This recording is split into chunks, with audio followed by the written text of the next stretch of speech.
pujian dan syukur buat kemenangan dan sukacita. Engkau kutinggikan dan ku agungkan, keselamatan nyanyianku,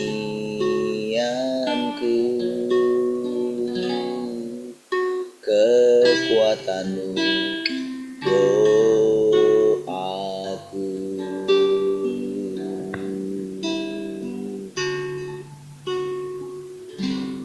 Beri pujian dan syukur buat kemenangan dan sukacita. Engkau ku tinggikan dan ku agungkan, keselamatan nyanyianku,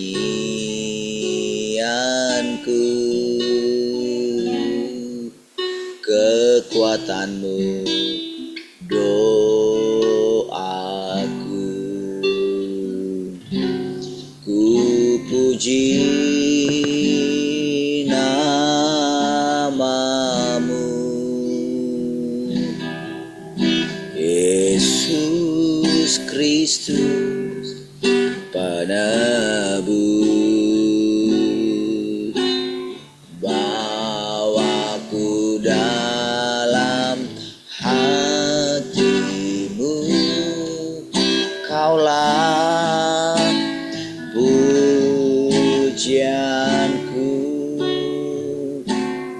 Ku sembah Kau Tuhan, di hidupku bagimu selalu dalam hatimu. Yesusku cinta Kau.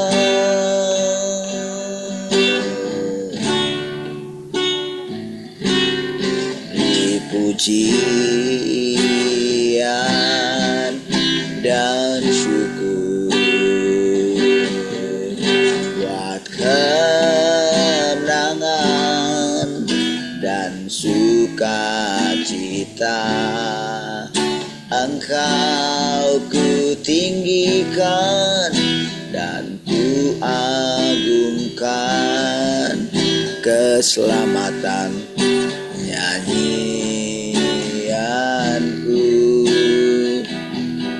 kekuatanmu doaku.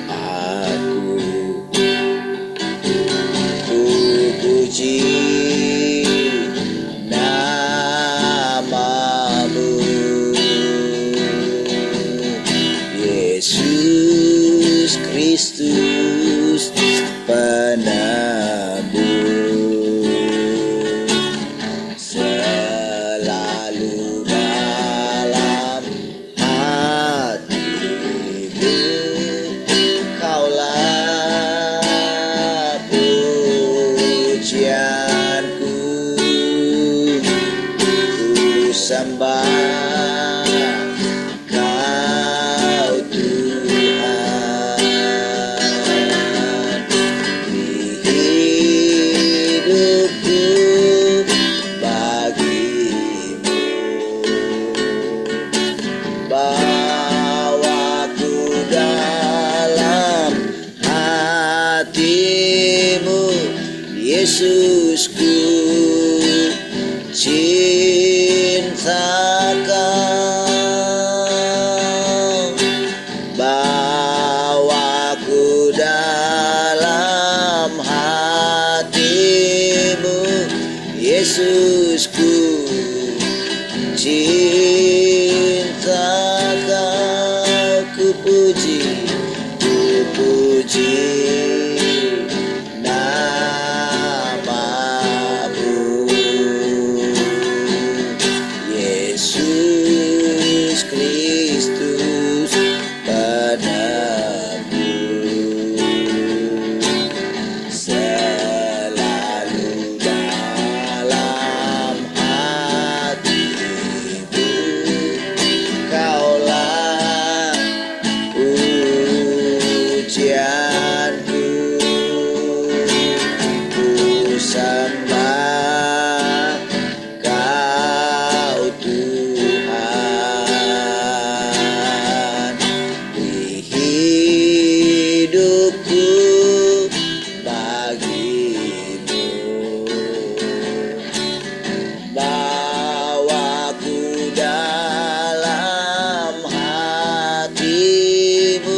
Yesusku, cintakan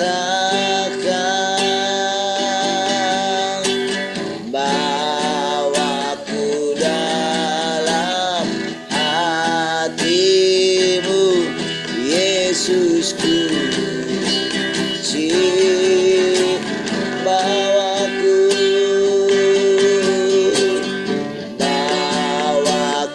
dalam hatimu,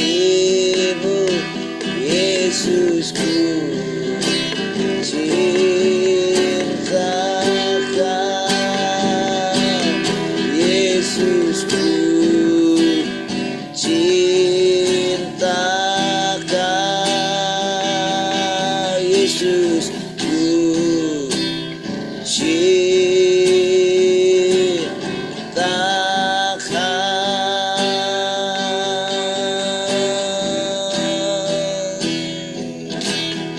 haleluya.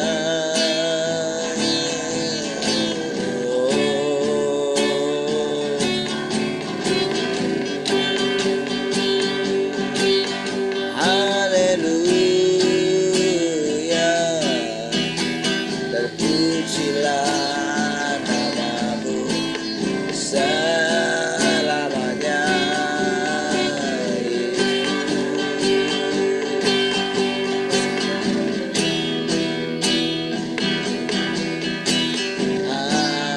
Haleluya,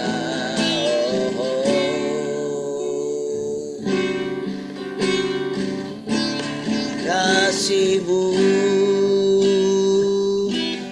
lebih dari mentari yang tak pernah berhenti, memancarkan sinarnya cintamu, lebih dari samudra tenggelamku di dalam kesetiaan-Mu Tuhan. Terima kasih atas cinta, seperti mentari yang bersinar, seperti mentari yang bersinar, seperti itu kasih Bapa, seperti gelombang samudra yang tak pernah berhenti, Kau mengasihiku,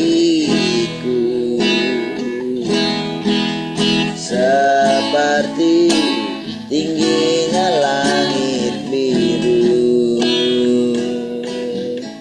demikian tinggi kasih Bapa, sedalam lembah bayang mau, demikian dalam Kau tebus hidupku. Kasih-Mu lebih dari mentari yang tak pernah berhenti, memancarkan sinarnya cinta-Mu, lebih dari samudra tenggelamku di dalam.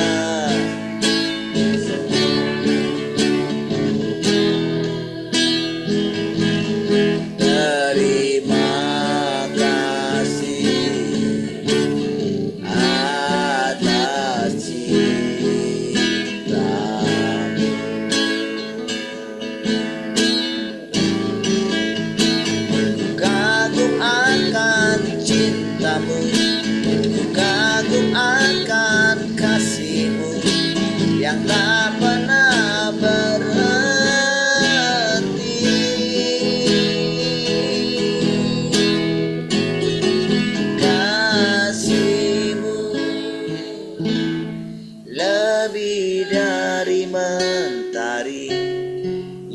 tak pernah berhenti memancarkan sinarnya.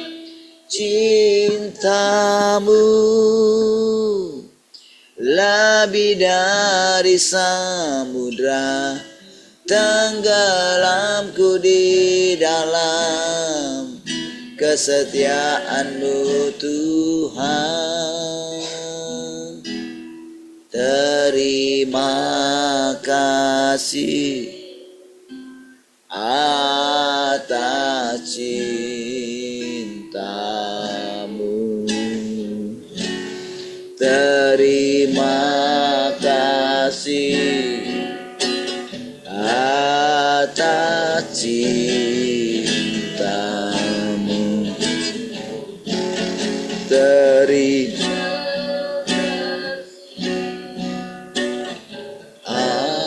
atas cinta.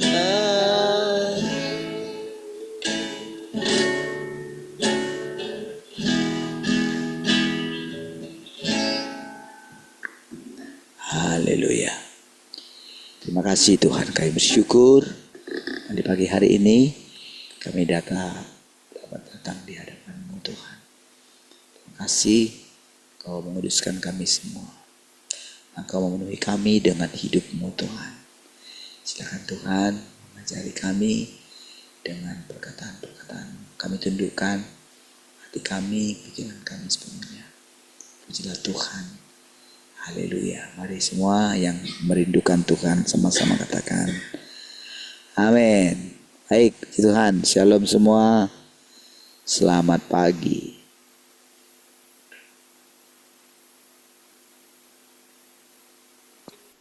Shalom, selamat pagi semuanya.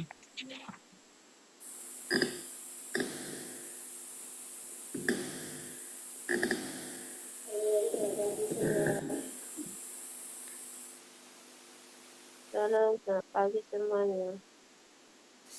Shalom, selamat pagi semuanya. Shalom, selamat pagi semuanya. Baik, sudah. Tuhan. Shalom, selamat pagi semuanya.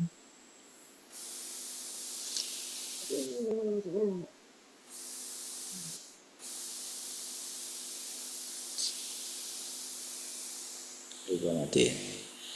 Baik. Kita mulai.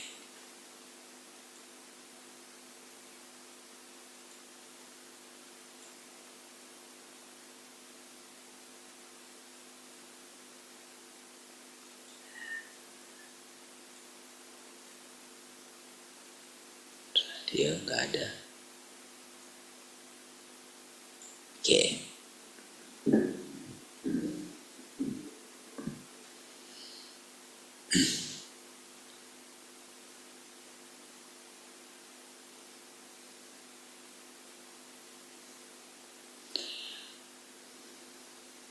Engkau bukan saja telah mendengar firman Tuhan dan melihat hikmat Tuhan, tetapi engkau juga mengalami secara pribadi setiap langkah pekerjaannya. Mungkin engkau akan mengatakan bahwa jika engkau tidak memiliki iman, engkau tidak akan menderita hajaran atau penghakiman semacam ini. Namun, engkau harus tahu bahwa tanpa iman, bukan saja engkau tidak akan bisa menerima hajaran atau perhatian semacam ini dari Yang Maha Kuasa, tetapi engkau juga akan selamanya kehilangan kesempatan untuk bertemu Sang Pencipta. Engkau tidak akan pernah mengetahui asal-usul umat manusia dan tidak pernah memahami pentingnya kehidupan manusia. Bahkan jika ragamu mati dan jiwamu pergi, engkau tetap tidak akan memahami semua perbuatan Sang Pencipta. Apalagi mengetahui bahwa Sang Pencipta melakukan pekerjaan yang begitu hebat di bumi setelah Dia menciptakan manusia. Nah, saudara, kalau kita tidak mengalami, dulu pikir kita, kalau aku beriman maka aku tidak akan dihajar. Padahal melalui hajaran itu, jadi atau begini, tanpa hajaran dan penghakiman dan perhatian yang mungkin sangat mendetail gitu ya, kayak kita diawasi aja gitu rasanya gitu. Terus begitu kita mulai masuk dalam satu tahapan iman yang diharapkan oleh Tuhan gitu ya, maka kita akan mengalami itu gitu. Hajaran gitu. Nah, bahkan rasanya sudah benar pun gitu, rasanya masih salah. Nah, itu namanya diperhatikan tadi katanya. Nah, kalau kita tidak mengalami itu, kita tidak akan melihat muka Tuhan.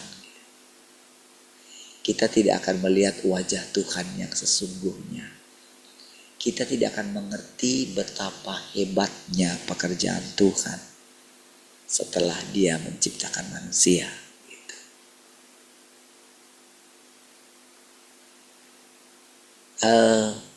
Coba perhatikan saudara, apa bedanya saudara orang yang mengalami perjumpaan dengan Tuhan yang Maha Kuasa. Kalau saya sebut Tuhan yang Maha Kuasa berarti Tuhan Yesus yang datang kedua kali ya. Kalau ingat ya saudara, harus dalam hal ini saudara, fondasi saudara mesti kuat gitu ketika disebut nama itu gitu. Bukan sekedar nama Tuhan yang Maha Esa, Tuhan yang Maha Kuasa, bukan. Tapi Tuhan yang Maha Kuasa itu ketika kita menyebutnya, kita sedang ada di zaman kerajaan gitu. Ya, kita sedang memasukinya. Saudara, apa tadi perbedaannya saudara? Perbedaannya yang sangat mencolok adalah bahwa orang yang tidak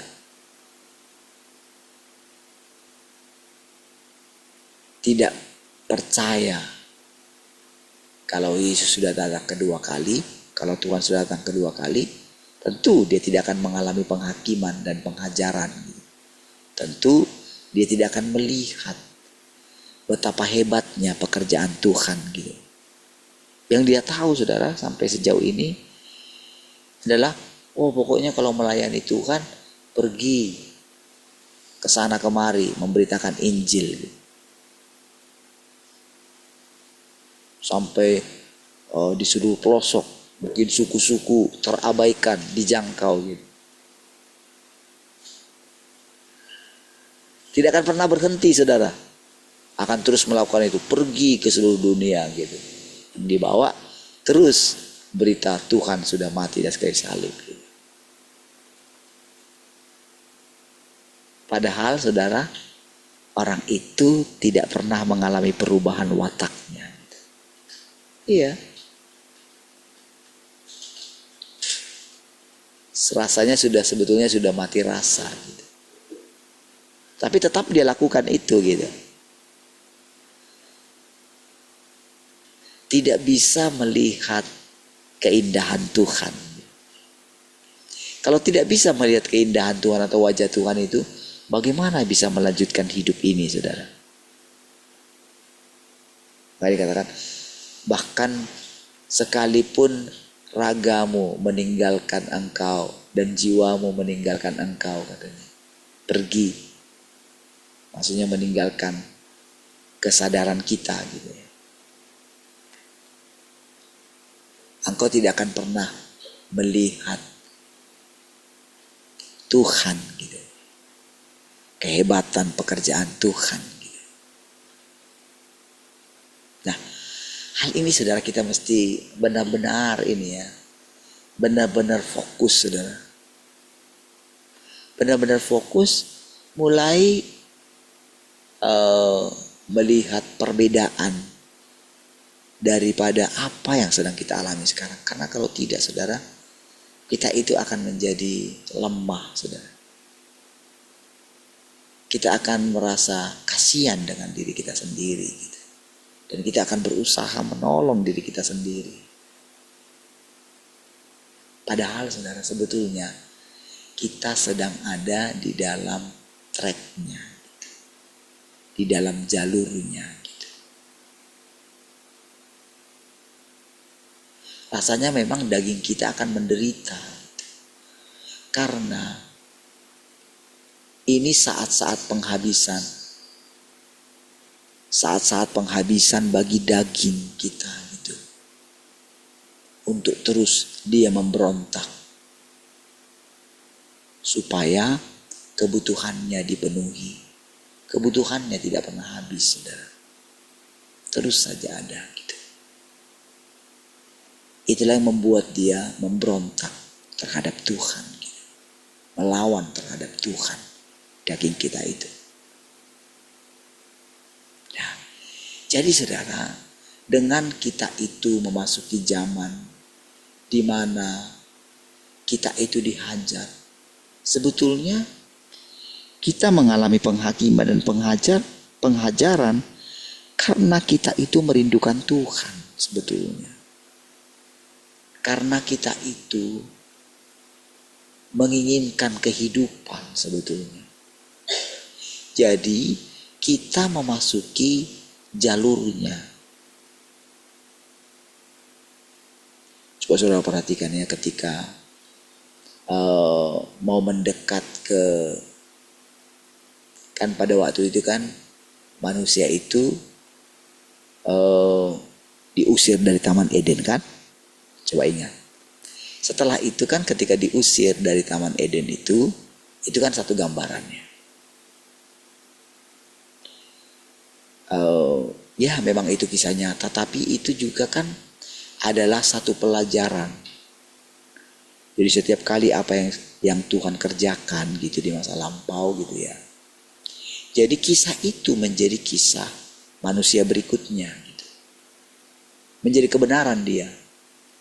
Oke, atau menjadi fakta yang harus dijalani umat manusia berikutnya. Nah, perhatikan. Setelah mereka diusir, kan ada malaikat yang berjaga-jaga di sana dengan pedangnya gitu. Supaya tidak ada manusia yang masuk ke sana. Sampai akhirnya Taman Eden itu diangkat katanya gitu. Diangkat kemana? Gitu. Ke alam roh gitu kan. Jadi dari fisik berubah menjadi alam roh gitu. Nah, saudara, kalau kita bicara lagi alam roh nanti panjang lebar, saudara. Ya, terlalu ada banyak hal yang sebetulnya akan disingkapkan Tuhan begitu saja. Gitu. Begitu kita memasuki area, kalau dikatakan tadi kan Taman Eden itu, saudara. Taman Eden itu kan ciptaan awal gitu. Jadi di dalam pikiran manusia itu, jadi ketika membaca Alkitab gitu ya. Jadi ketika mendengarkan satu kalimat, maka manusia itu akan begini, saudara, dia akan berpikir gitu. Gimana ya Taman Eden itu ya? Gitu. Ketika itu ada, katanya Tuhan Yesus bilang, hari ini juga engkau bersama dengan aku di Firdaus. Ketika mendengarkan kata Firdaus, orang itu akan berpikir sorga gitu. Ya kan?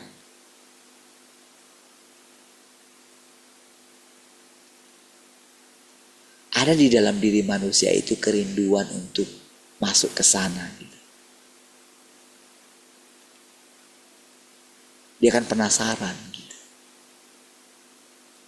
Nah, tapi rasa penasarannya itu, saudara, Itu mulai Tuhan singkapkan gitu.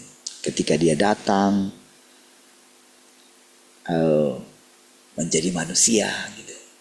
Dari kata-kata manusia Tuhan Yesus ya, manusia Yesus gitu ya. Kata-katanya itu menjadi apa ya? Menjadi jalan untuk memasuki apa dulu yang ada dalam pikiran manusia. Setiap kata-kata itu nanti akan menjadi kehidupan selanjutnya, menjadi perjalanan berikutnya. Nah, saudara, nanti kalau saudara ikuti pelan-pelan ya, perhatikan pelan-pelan, nanti apa yang ada di pikiranmu. Kalau saudara sebetulnya bagusnya itu lebih baik catat gitu. Ya kalau ini ya, kalau saudara mau merenungkan gitu ya, merenungkan apa sebetulnya yang menjadi maksudnya Tuhan. Ini penting saudara ya, untuk kita itu lepas atau menang dari pergulatan kita dengan daging kita gitu saudara. Hanya dengan memandang Tuhan. Nah, kalau memandang Tuhan itu abstrak saudara ya. Tapi kalau memandang firman itu nyata. Jadi sebetulnya Tuhan yang nyata itu adalah firman. Nah, jadi makanya saudara, setiap kali saudara mendengarkan satu perkataan dari sini gitu ya, ketika saudara dengarkan secara perlahan gitu, coba perhatikan kemana pikiranmu pergi, apa yang dia pikirkan ketika saudara mendengarkan setiap perkataan demi perkataan. Kalau saya sebut tadi Taman Eden, apa yang ada dalam pikiran saudara. Kalau disebutkan tentang Firdaus tadi, apalagi. Kalau disebutkan tentang jalan, apalagi yang ada dalam pikiran. Nah, jadi kita mesti memastikan saudara, bahwa setiap perkataan yang saudara dengarkan, karena kita itu sedang memasuki satu masa di mana Tuhan akan membawa kita atau sedang membawa kita masuk ke zaman yang baru. Jadi walaupun kata-kata ini keluar dari mulut saya gitu ya, manusia yang sama dengan saudara gitu.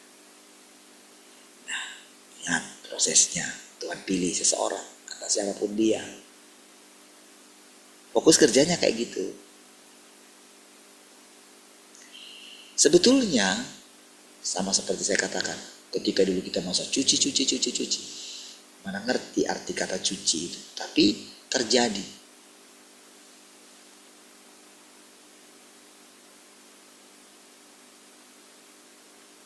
Apa yang diharapkan daripada perkataan itu, dia gak ngerti. Cuci pakai rinso kah, pakai apa kah, dia gak ngerti. Pokoknya katakan saja. Dan itu terjadi. Nah, sama sebetulnya dengan sekarang. Kita kan tidak tahu atau tidak melihat Tuhan itu. Tapi kebenarannya Tuhan memenuhi segala sesuatu. Dan kebenarannya Tuhan sudah datang kedua kali. Gak peduli orang sudah melihat kedatangannya atau tidak, itu tidak peduli. Tuhan fokus saja kepada pekerjaan. Ketika kita masuk kepada realita begini, bahwa Tuhan sudah datang di dalam daging. Dia sudah berinkarnasi. Saudara bisa pakai imajinasi saudara dulu. Oh, Ini ya artinya yang ketika aku mengalami kedatangan Tuhan yang kedua kali ya. Ya, oh ini ya. Terus kami memasuki zaman itu. Berarti kata-kata yang kami dengar sekarang persentasenya mulai ada Tuhan di sana. Kan dia memenuhi segala sesuatu. Dia memenuhi pikiran saya. Kan sekarang kan semua saya lakukan dengan iman ketika berbicara kepada saudara. Dengan iman saja. Kadang-kadang saudara tidak mengerti apa yang saya katakan. Saya tidak mengerti apakah saudara bisa menangkap gitu. Apakah saudara mau maju terus ketika saya katakan tadi itu saudara? Pikiran manusia itu saudara seringkali begini. Dia mau melihat dulu faktanya gitu. Mereka mau melihat dulu. Ketika perempuan Samaria itu bilang, ada di sana loh yang mengungkapkan diriku begini, katanya. Mungkinkah dia Mesias itu, katanya. Lalu mereka datangkan melihat kan. Waktu Tuhan Yesus memanggil murid-muridnya juga seperti itu kan. Mereka itu, ada beberapa orang itu mereka bersaudara gitu. Yakobus dan Yohanes saudara, terus siapa lagi gitu ya, Petrus, Andreas, dibawa ke sini, kan gitu kan. Mari kita lihat Tuhan katanya. Oke, nah, jadi saudara,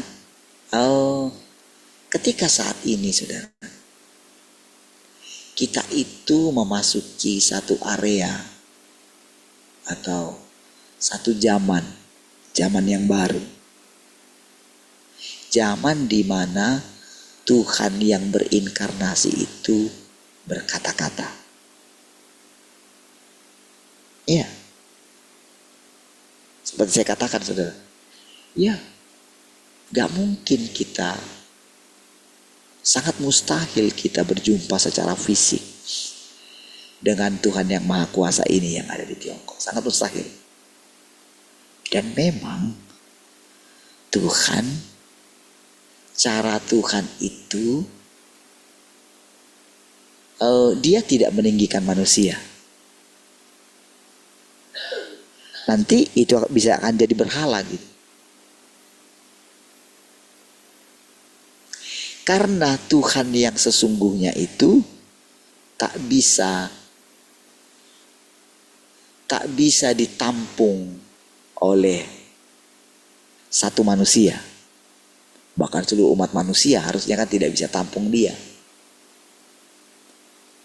Karena bumi tempat tinggal manusia ini pun itu hanya tumpuan kakinya Tuhan gitu. Dan dia sangat besar sekali. Mana bisa diukur dia. Pikirannya pun tidak terukur gitu.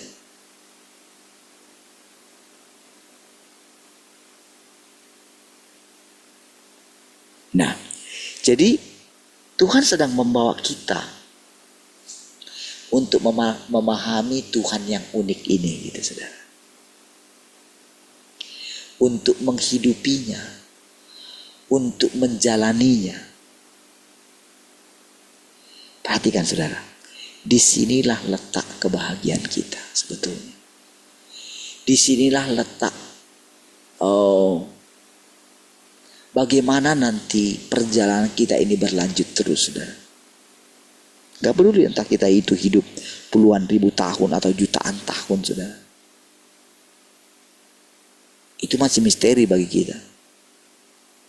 Kita tidak tahu kehidupan apa yang kita alami sejak dari sekarang. Kita nggak tahu. Sering saudara ketika kita fokus dengan keadaan kita saudara, kita nggak bisa berjalan terus. Tetap kita akan berputar-putar di situ saudara. Kita nggak ngerti Kita terus berusaha gitu loh saudara. Dengan kekuatan kita.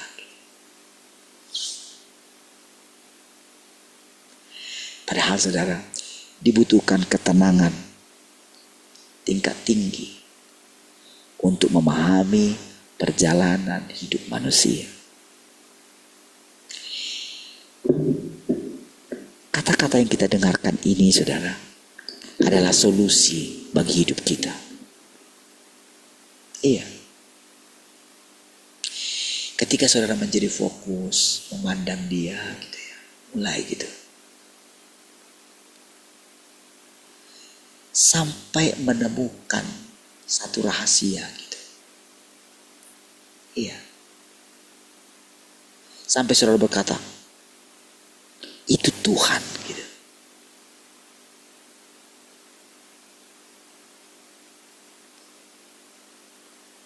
Disitulah secara perlahan saudara akan mengalami keterangkatan gitu. Jadi keterangkatan itu artinya saudara, kita tidak terikat lagi dengan daging kita. Kita tidak kasih makan lagi daging kita. Jadi ini lebih dari sekedar berpuasa. Jauh gitu.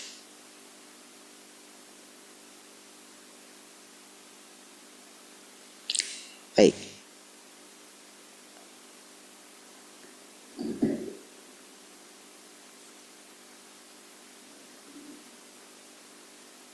Apalagi mengetahui bahwa Sang Pencipta melakukan pekerjaan yang begitu hebat di bumi setelah Dia menciptakan manusia. Perhatikan saudara, gimana saudara kita bisa mengerti pekerjaan yang sangat hebat itu saudara?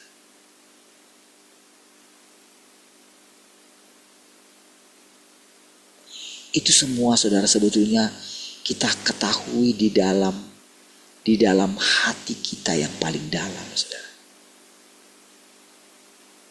Begitu menemukan itu saudara, disitulah kita itu mengalami keterangkatan sebetulnya.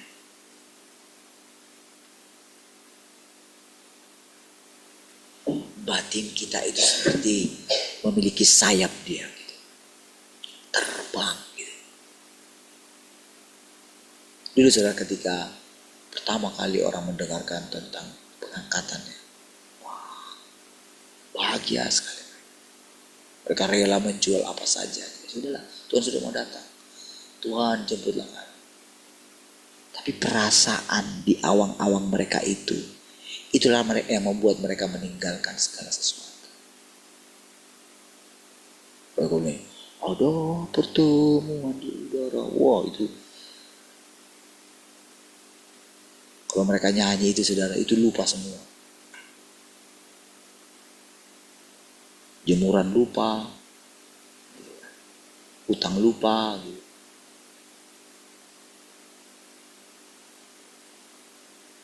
Masalah apapun lupa, gitu saudara.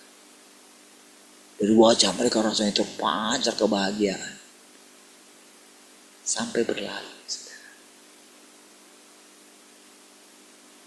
Tahukah saudara, yang mengangkat kita itu adalah firman Tuhan. Yang membuat kita memiliki keterangkatan itu adalah firman Tuhan. Dikatakan tadi kan, dengan iman.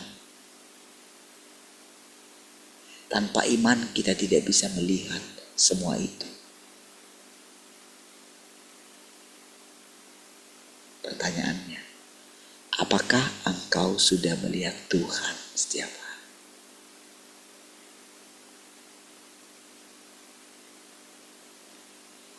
Itu harus kita tanya gitu kepada diri kita sendiri. Kalau aku sudah lihat Tuhan, kok aku masih lesu ya? Kok aku masih gak bergairah ya dalam hidupku? Kita masih cek setiap hari. Kita masih berani berkata, gak bisa, gak betul begini. Ada sesuatu yang salah ini Tuhan. Kalau saudara mulai berpikir seperti itu, datanglah sama Tuhan. secara pribadi. Bingung.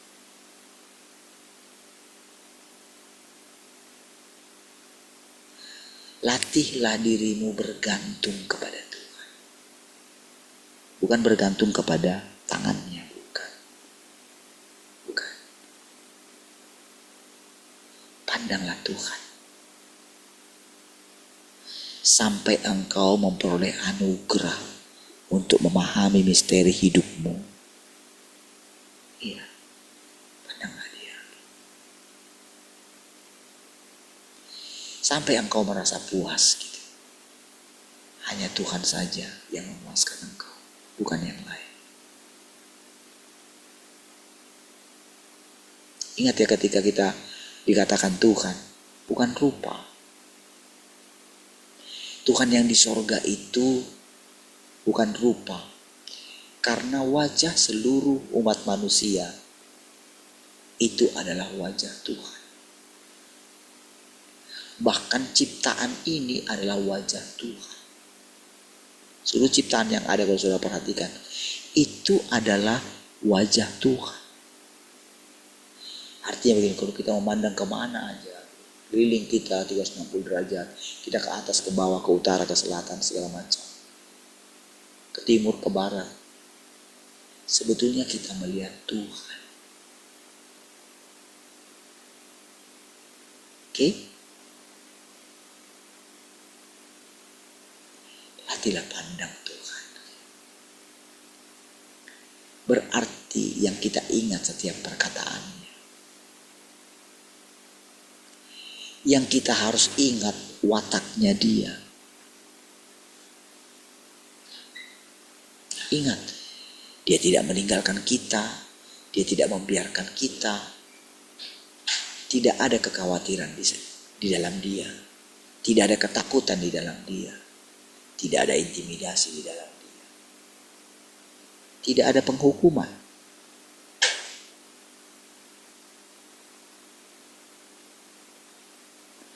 Jadi penghukuman dari Dia bukanlah seperti penghukuman atau hukuman dari dunia ini, bukan. Nggak sama kata-kata itu. Karena Tuhan itu adalah kasih. Mau Dia suruh kita pergi dari sini,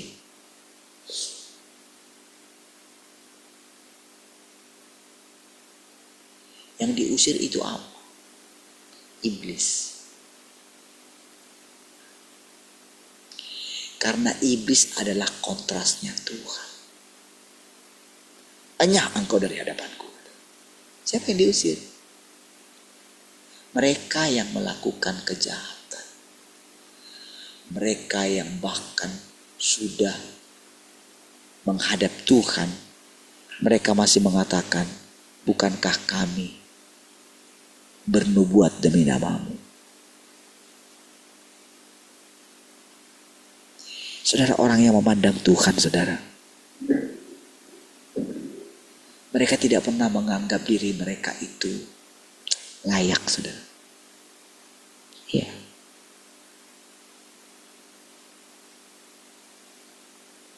Tidak pernah menganggap diri mereka lebih hebat daripada yang lain, daripada manusia lain. Gak pernah. Itu berlawanan. Itu antikris, saudara. Jadi saudara, ketika kita mengalami sesuatu yang membuat kita itu rasanya hina gitu ya,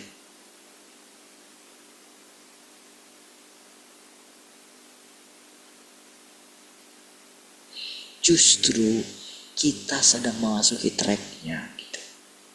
Kita sedang memasuki jalurnya. Kalau pendakian itu ya, nampaknya sulit. Justru itulah jalurnya.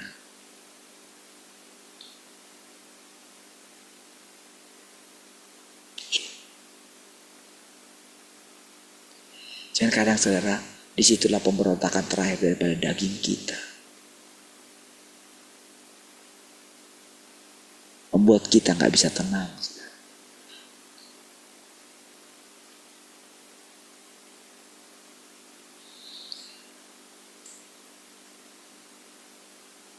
sebagai bagian dari umat manusia yang diciptakannya, apakah engkau rela dengan bodohnya jatuh ke dalam kegelapan dengan cara seperti ini dan menderita hukuman kekal? Sekali lagi saudara, ketika Tuhan mengatakan hukuman kekal itu saudara ya, apa sih yang dihukum itu gitu? Sebetulnya coba bayangkan saudara,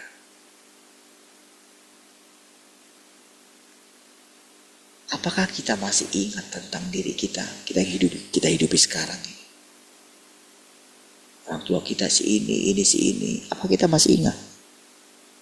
Di kehidupan berikutnya kita masuk ke dalam, misalnya kita lahir kembali dalam satu keluarga, apa kita tahu? Tidak. Kita tidak tahu. Itu menjadi satu kehidupan yang baru yang kita masuki.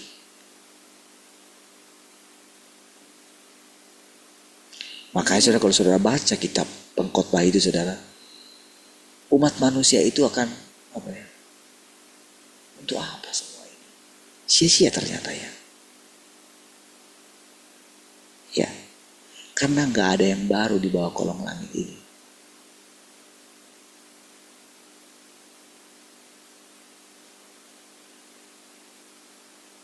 Ketika dikatakan hukuman kekal gitu ya, itu firman.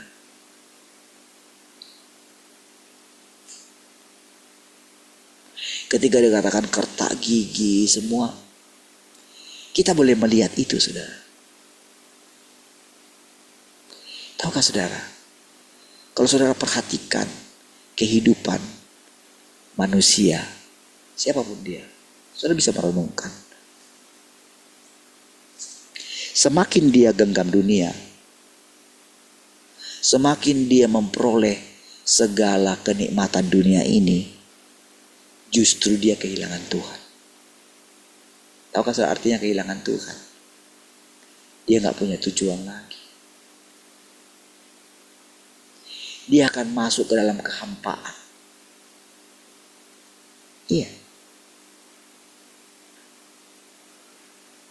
Ketika seseorang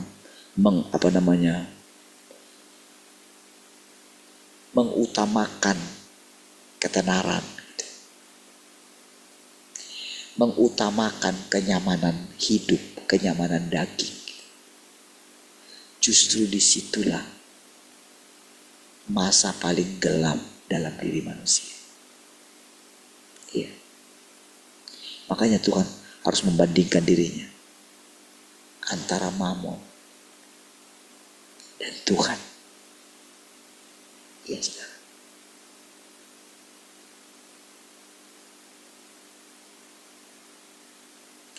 Saudara harus benar-benar melepaskan cengkeraman Mamon ini dari kehidupan saudara. Iya, dunia ini. Disinilah saudara tujuan Tuhan terus berbicara kepada kita.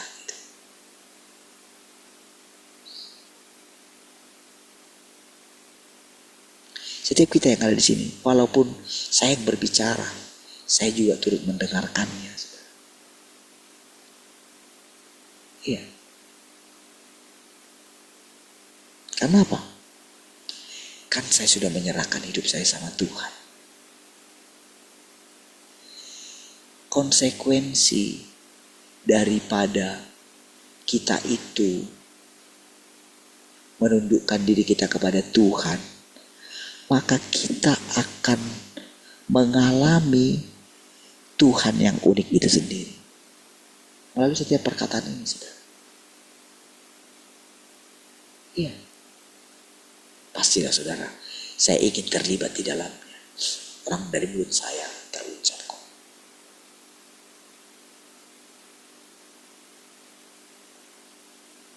Konsekuensi seseorang mempersembahkan dirinya, konsekuensi daripada ketika saya itu mendengarkan perkataan tentang anak laki-laki itu ada konsekuensinya, saudara.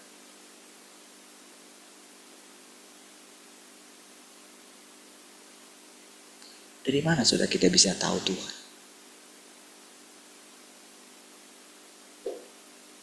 Dari mana?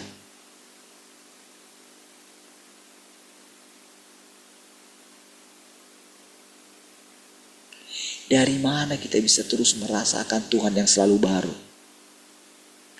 Dari mana kita tahu di mana Tuhan itu tinggal? Dari mana kita tahu?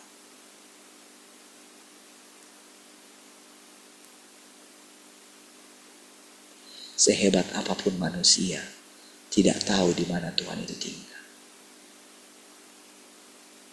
Tapi kalau Tuhan bilang, kemana aku pergi, kamu tahu jalan ke situ. Percayalah. Kalau engkau mengerti tentang karunia Allah dan siapa Dia yang berbicara kepadamu, percayalah. Iya, saudara.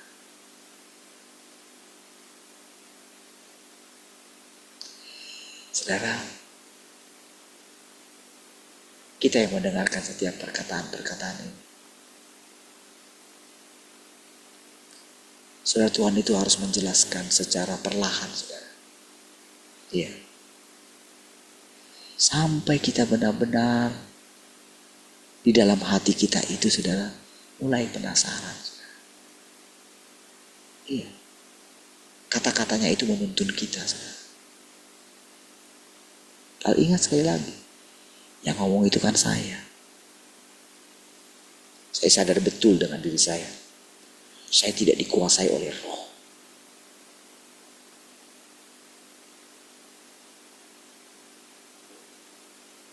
Walaupun memang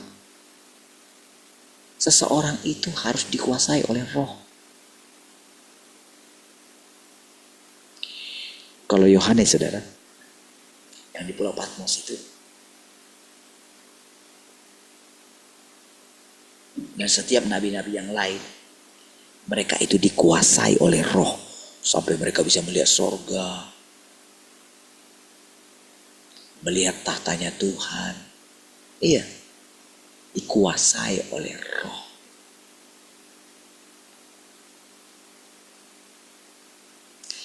Kalau dikuasai oleh roh itu, saudara, itu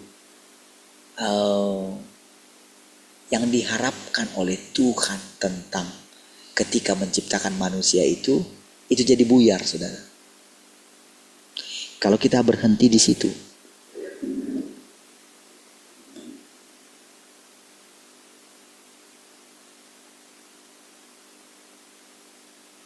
nggak akan mengerti kita, nggak akan pernah kita mengerti. Kalau saya selalu melihat diri saya, kita tidak akan pernah melihat Tuhan itu. Iya. Saudara tidak akan pernah mendengarkan kata-kata yang baru setiap hari. Kalau saya hanya melihat diri saya. Tapi kalau saya terus berani memandang Tuhan, berani percaya kalau hidupku ini, hidup kita ini bukan kita lagi saja yang hidup. Apalagi sejak kita mendengarkan kebenaran, Tuhan sudah datang di dalam daging. Tuhan yang berinkarnasi.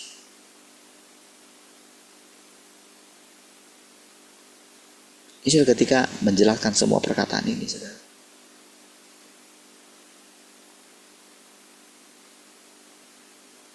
Ya. Gak mudah memahami perkataan-perkataan ini, saudara. Tapi ketika saudara mulai mencoba memahami apa yang saya pikirkan, coba memahami. Kan pasti kan orang akan membandingkan diri kita dengan hasilnya kan. Karena orang bilang, siapa dia? Coba apa jemaatnya? Coba gerejanya gimana? Itu ukuran manusia. Kita pun sering mengukur diri kita seperti itu. Apa yang kita punya?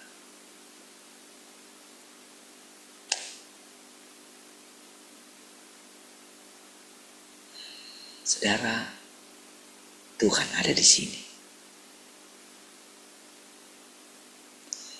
Tuhanlah gembalaku, takkan kekurangan aku.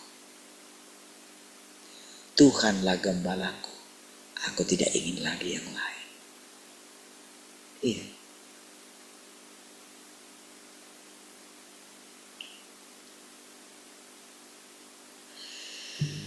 Betapa indahnya saudara setiap hari kita berjumpa dengan Tuhan. Tapi miris sekali saudara. Kita sudah melihat Tuhan setiap hari. Muka kita masih sedih saudara. Kita belum tenang.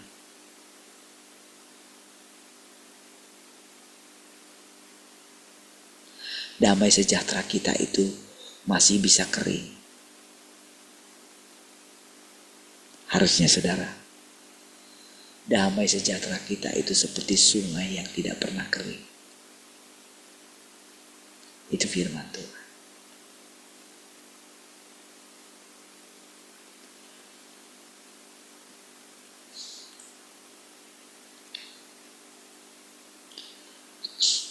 Jika engkau memisahkan dirimu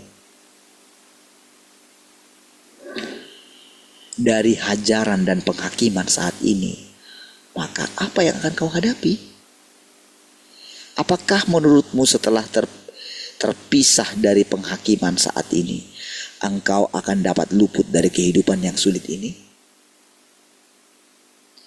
Bukankah benar jika engkau meninggalkan tempat ini, yang akan kau hadapi adalah siksaan yang menyakitkan atau perlakuan kejam yang dilakukan oleh iblis?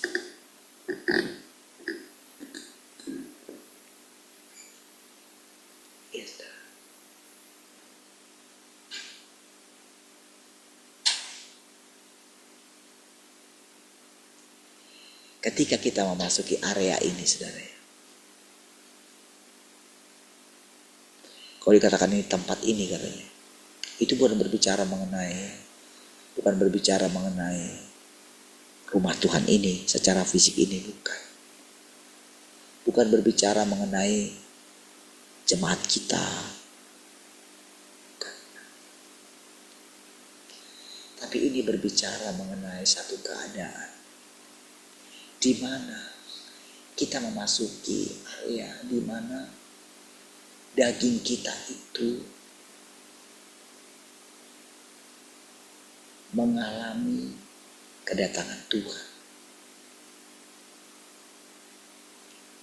Sebetulnya saudara, setiap manusia akan mengalami hal ini. Ya. Setiap orang yang merindukan Sang Pencipta akan mengalami semua. Setiap orang yang membaca firman Tuhan ini akan mengalami. Tapi ada orang yang akan menghindar setelah dia tahu, kalah. Setelah aku mengikuti itu, aku jadi menderita. Disitulah saudara, orang itu sebetulnya telah ditelan oleh iblis. Iya. Saudara, iblis itu ingin membuat tahta yang berbeda daripada tahta Tuhan. Dia tidak mau direndahkan, saudara.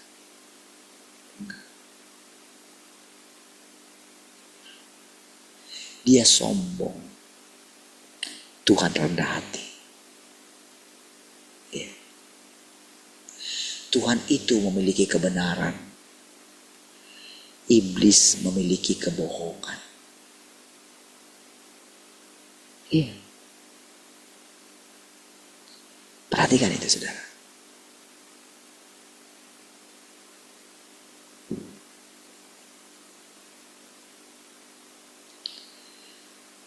Orang kalau ingin meninggalkan tempat ini dalam arti sekali lagi ingat, saudara, pikiran kita sudah berbeda. Gak sama lagi, saudara, keinginan kita dengan keinginan orang-orang yang lain, sekalipun mereka memanggil Tuhan yang sama. Sudah beda, saudara. Sudah beda. Di sini banyak orang tertipu, saudara. Dia pikir dia masih bebas. Oke lah, silakan. Tapi sampai kapan engkau terus begini? Lalu ketika saya mendengarkan perkataan-perkataan itu, saudara ya, iya, wah itu kalut sekali saya, saudara. Sampai ketika saya sudah masuk ke kamar, saya berdoa, dijawab Tuhan sebentar. Lalu Tuhan bilang, sampai kapan kamu terus begini? Saya nginap di gereja, besoknya ditolong lagi, datang lagi masalah itu. Wah, itu beruntun, saudara. Kali-kali, saudara. Selalu perkataannya, sampai kapan kamu terus begini? Saya marah sama Tuhan. Karena gak ngerti. Tapi Tuhan itu sabar sekali, saudara. Iya. Jadi kalau mendengarkan kata-kata ini, saudara, tahukah saudara? Itu saya bisa teringat semua perjalanan saya gitu. Iya. Bahkan saya itu berani memandang ke depan gitu.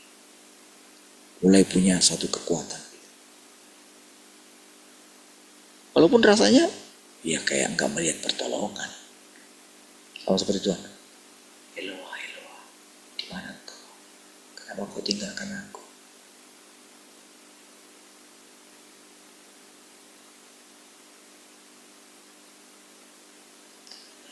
Karena saya membandingkan diri saya dengan Tuhan Yesus itu ya. Gimana ya? Bisa seorang manusia punya tujuan yang berbeda kayak gitu ya. Ya kan?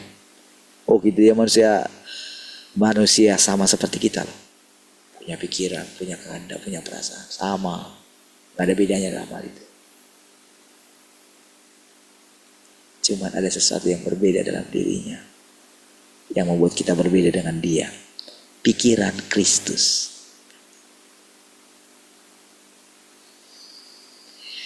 Jadi sebetulnya pikiran Kristus itu sebetulnya itulah yang membuat kita itu berbeda dengan orang-orang lain, dengan siapa saja di dunia ini. Itu yang membuat kita berbeda. Pikiran Kristus.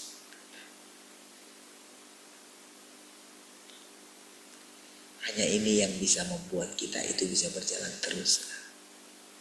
Iya. Sekalipun kita melewati lembah bayang-bayang maut, kita akan membuatnya menjadi tempat yang penuh dengan air katanya.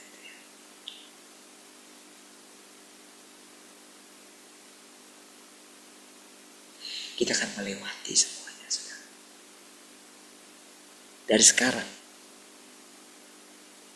kita itu tidak tahu, saudara. Tuhan akan bawa kita kemana kita tidak tahu.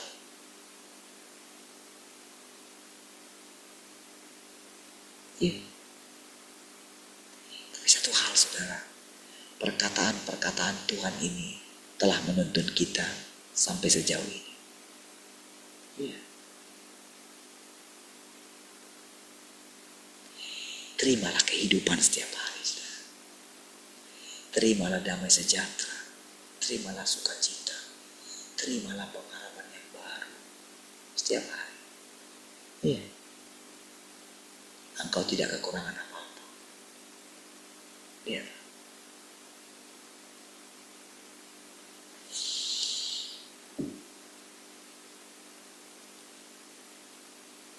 Mungkinkah engkau menghadapi siang dan malam yang tak tertahankan? Apakah menurutmu hanya karena engkau luput dari penghakiman ini sekarang maka engkau dapat selamanya menghindari siksaan masa depan itu? Apa yang akan menimpamu? Mungkinkah tempat yang sebenarnya kau harapkan adalah Sangrila? Sangrila itu apa ya?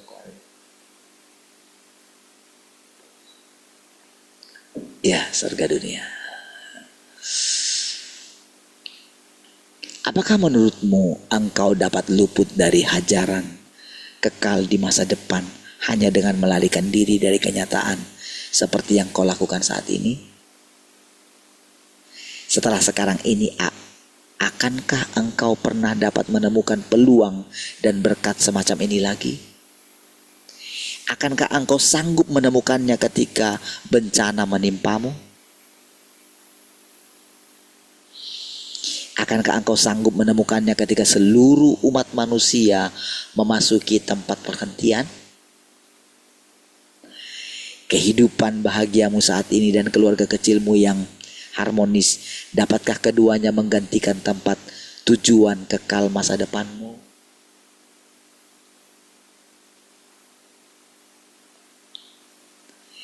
Jika engkau memiliki iman sejati dan jika engkau memperoleh banyak hal karena imanmu, maka semua itulah yang seharusnya engkau makhluk ciptaan peroleh dan yang seharusnya kau miliki pula pada waktunya.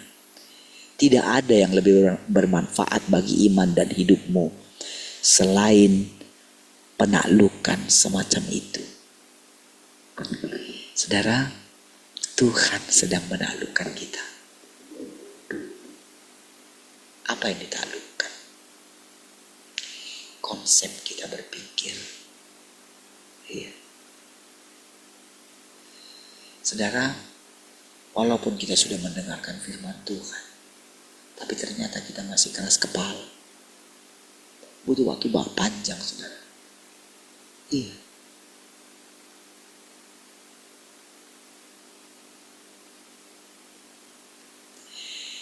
Saudara, sadarilah saudara. Kalau saudara masih hidup saat ini,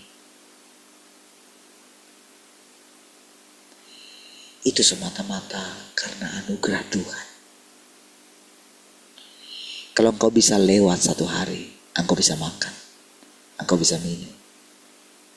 Anugerah yang luar biasa. Hidup lebih penting. Iya. Di atas saudara orang-orang yang menderita sakit yang aneh-aneh, saudara. Walaupun dia punya uang, apakah bisa menggantikan kesehatannya? Tidak bisa. Apakah bisa menggantikan kebahagiaannya? Tidak. Setiap hari saudara manusia ingin mengisi kekosongan batinnya. Apakah bisa? Tidak. Dia coba pergi dari satu tempat ke tempat lain. Dia mencoba makanan yang enak dari segala macam. Dia mencoba semuanya. Ingin memuaskan dagingnya. Iya.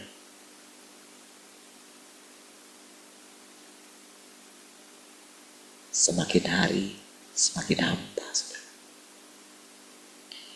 Disinilah peperangan terakhir kita, saudara. Iya. Sampai saudara kita itu memiliki satu kebiasaan begini, saudara. Memandang Tuhan.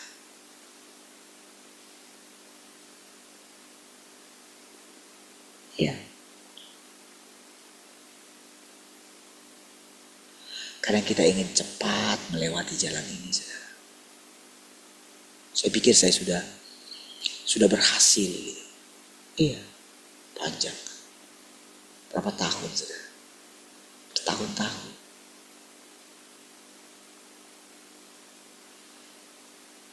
Saya ingat dulu ketika dulu di gereja lama, waktu itu saya pikir, sudah mendapatkan lagi. Tapi pas pada keadaan itu, enggak, batin saya begitu menderita. Berapa tahun setelah itu, saudara?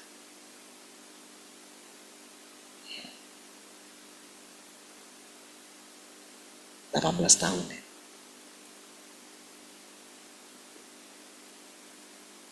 Atau 17 lah. Ya.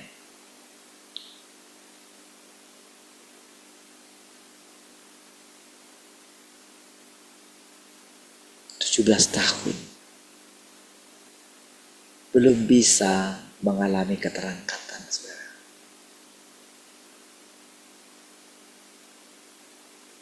Banyak sekali betapa tekunnya Tuhan. Iya.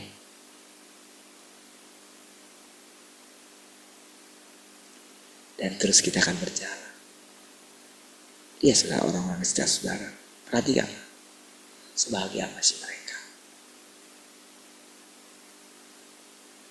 Mungkin dia tidak memikirkan apa yang mau dia makan, dia bebas kemana saja.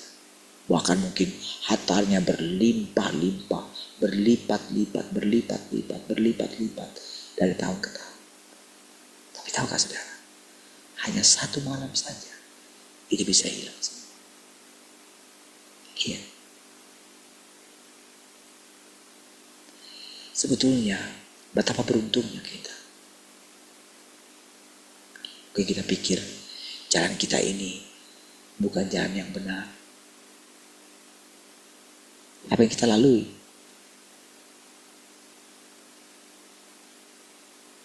Tapi ketahuilah saudara, saudara lebih berbahagia dari orang paling berbahagia di dunia ini. Teruslah berjalan bersama dengan Tuhan. Teruslah pandang Tuhan. Walaupun engkau gak ngerti apa yang sedang kau jalani. Kita berdoa. Terima kasih Tuhan. Kami bersyukur untuk persekutuan ini. Segala kemuliaan bagimu Tuhan. Haleluya. Mari semua yang mengasihi Tuhan sama-sama katakan amin.